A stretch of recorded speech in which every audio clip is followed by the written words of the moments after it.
یه شب تا صبح با ایشون صحبت میکنه و ایشون راضی نشده بود برگرده. گفته بود نه، من اینجا میخوام شبکه بزنم و به من قول دادن و استودیو درست کردیم و تمام دیجیتاله و فلان و اینها و نیومده بود.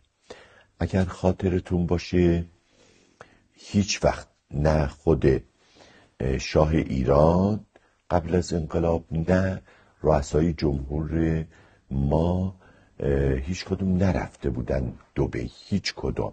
یعنی ما رؤسای جمهور آقای هاشمی این کار نکرده بود، آقای خاتمی این کار نکرده بود، آقای احمدی نژاد اولین رئیس جمهور ایران بود که رفت دبی و اونجا ملاقات کرد و اینها.